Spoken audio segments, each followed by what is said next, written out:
अब देखिए 15 दिन बाद जगन्नाथ, बलदेव और सुभद्रा जी स्वस्थ हो जाते हैं। तो आषाढ़ मास की प्रतिपदा के दिन उनका नेत्र उत्सव किया जाता है। इसे चक्षु उन्मोचन की रीत भी कहते हैं।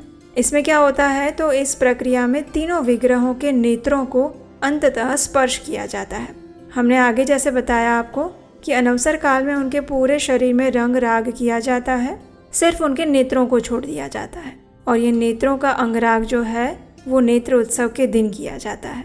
उसके लिए क्या करते हैं, तो जिस दिन नेत्रों का स्पर्श किया जाता है उन्हें रंगा जाता है और फिर वे पूजा अर्चना के लिए जीवंत हो जाती हैं। तो उस दिन प्रातः काल के समय में सबसे पहले भगवान के दाहिने नेत्र को शहद और तुलसी की टहनी द्वारा रंगा जाता है।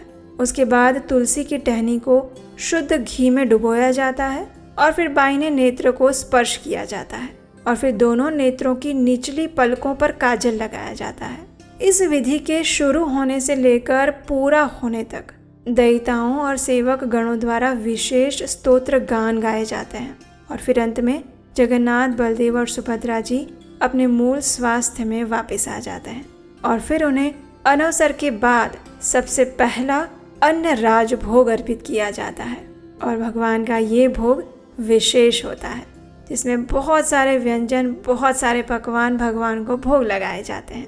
और फिर 15 दिन बाद फिर एक बार जगन्नाथ, बलदेव और सुभद्रा जी अपने भक्तों को दर्शन देने के लिए रत्न सिंहासन पर विराजित हो जाते हैं और इस प्रकार 15 दिन का अनवसर काल समाप्त होता है।